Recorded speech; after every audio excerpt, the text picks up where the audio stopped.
Get you some money, you're gonna feel different. Straight up.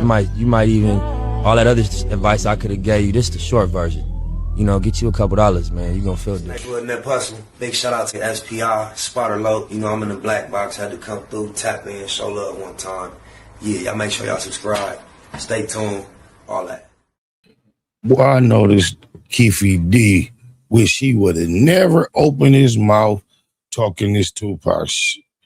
Oh, Baba Mama, he done got himself in a world of trouble. I was doing a reaction earlier today to a video, and Reggie Wright seems to think that Keefe D gonna get found guilty. He said by Labor Day or Memorial Day. I was like, damn, I wonder why he so sure of that. Oh my God. Gotta remember, Reggie has understanding of law from two sides of the coin. Not only has he been a convict in prison, he's also been in law enforcement. So when he says certain things may happen a certain way by a certain day, it might, you know, stand to listening. He might not be no fool as to what he's saying. You realize he has knowledge, firsthand knowledge of how things operate from more than one perspective. But Keefe D is doing interviews just months before he had to stand trial for the murder of Tupac that is now, I believe, 30 years old. I don't know what type of evidence they could possibly convict him on, other than the fact that certain points in time he claimed to have participated. Now, I've heard a lot about false confessions. Outside of that, I couldn't imagine what evidence they could have to even incriminate him with this. He's definitely retracted his statement of saying that he was involved. So we finna check out this interview, and with no further ado, and see what Keefe D has been up to. Poor Keefe D, this nigga had holding on 100 in court trying to speak up for him. He was gonna get him bailed out. Only made things worse. Just imagine, he had no idea that this was the guy. He trusted him. He thought he was solid. He was this the nigga he trusted. So Spider looks at me because we go back to the juvenile side of the county. What the? Lying about jail from day one. It's crazy. Just check it out, though. This afternoon, an 8 News Now exclusive before one of the biggest trials in Las Vegas history. A sit-down interview with the man accused in the murder of Tupac Shakur. Dwayne Keefe D. Davis speaking with investigator Vanessa Murphy. A quick note, our team was not allowed to put a microphone on Davis due to security. That's why we've included subtitles. The trial surrounding the murder of rap legend Tupac Shakur nearly 30 years ago is just days away. We were given the rare opportunity to sit down with the man at the center of it all, Dwayne Keefe D. Davis, face to face while he waits here in jail. Did you have anything to do with the murder of Tupac Shakur? No, ma'am. No, ma'am. I wasn't even in the matter. I wasn't in the matter, period. Do you regret the book and the interview? Yeah, I was just after the money, and they said I was covered. I did it for the money. You know what I'm saying? And but did anyone tell you? Now, as ridiculous as it is for him to have ever discussed any of this information at any given point in time, at this point, he don't have no other choice but to try to cap his way out. He got to say, hey, I was just talking. I didn't mean it. I only did it for the money and because they covered me. And I'm pretty sure that's what he about to say. Like, they told me I was covered. Like, it couldn't be used against me. Plead the fifth type shit.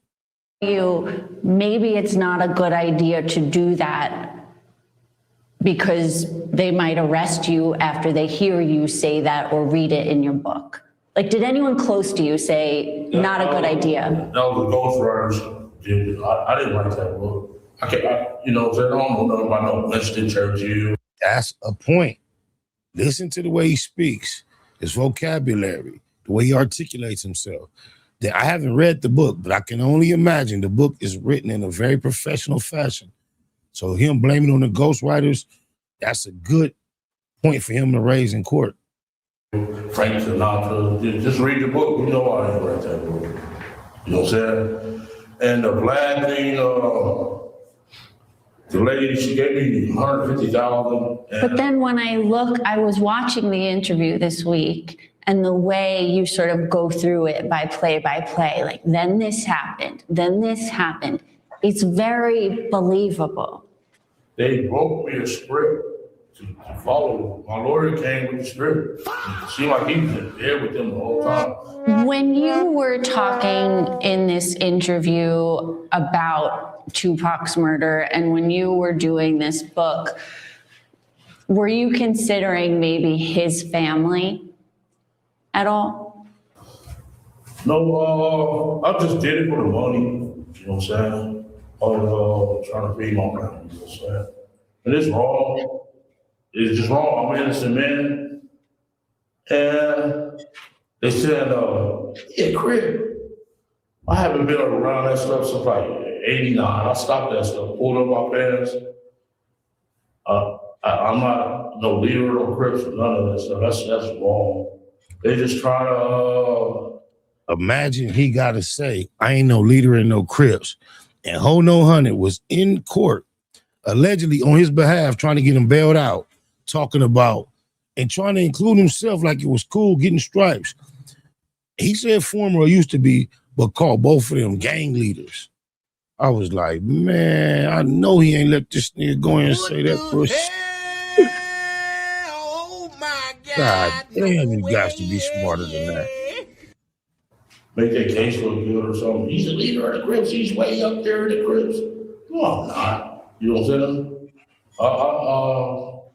There's no color line. I'm messing with Bloods, Crips, everybody. You know what I'm saying? I just wasn't the leader of the Crips. I helped so like get that record company together. You know what I'm saying? And why would I kill the guy that's making us the most money? You know what I'm saying? That's rapper. That's deep, whether that's cap or true. If it's true, just to think out of all we heard about everything they done been through, he allegedly was eating off Tupac. I know for a fact Baby Lane touched the bag for participating in the litigation that was going against either Tupac. No, the game was against Suge. And he spoke on Suge's behalf. And I think he got broke off, allegedly. But at the time of Baby Lane death, though, he was suing the Tupac estate for like $8.5 million. Rest in peace to Baby Lane, the legend, though.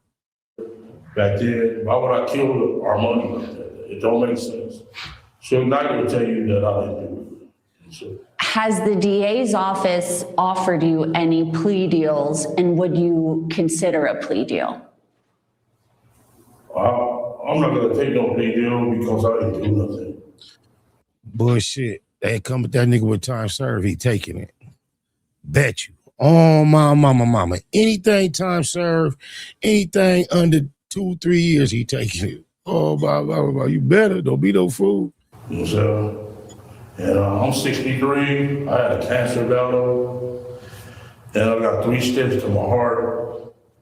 And just think Suge, Puffy, Keefe, all name is affiliated with that Tupac shit.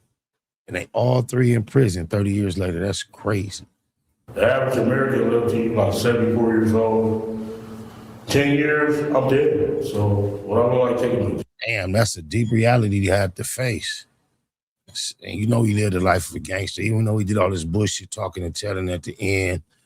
And I don't know, maybe sometime earlier on, he did live a life of a gangster, and he's still looking at it down the barrel pretty cold. Look like he gonna take it on the chin, but he got to try to pop his way up out of there. He got to try to use his mouthpiece. Is all he got left. Yeah, you know what I'm saying? I heard it was like something 10 to 25. I'm not gonna do that. You know what I'm saying? I'm not gonna take a deal like that. And I have, especially after I haven't done it. I'm an innocent man. Wow, 10 to 25 is like a L for you, buddy. You're right. How concerned are you that you'll be convicted after this trial and you won't get to spend your final years with your family? Yeah, I think the Ninth Circuit Court is gonna let me go. I think they're gonna let me go because it's not right. I'm gonna be all right though, because God upstairs, he got me. He know I am this. Yeah. And I hate I put my family in jeopardy like this. So that's one regret I have. Jury selection is scheduled for August 10th. Vanessa Murphy, 8 News Now.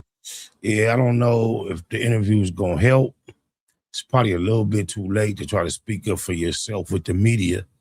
Hope his lawyers is on deck. But me personally, I have a hard time seeing them convicting him on a murder from 30 years ago. I don't have no idea what evidence they utilize.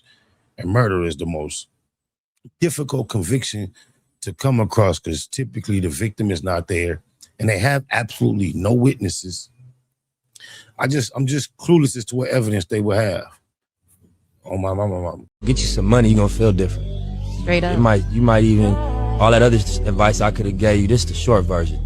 You know, get you a couple dollars, man. You're gonna feel different. Hey, with that hustle, big shout out to SPI, Spotter Low. You know, I'm in the black box, had to come through, tap in, show love one time. Yeah, y'all make sure y'all subscribe. Stay tuned, all that.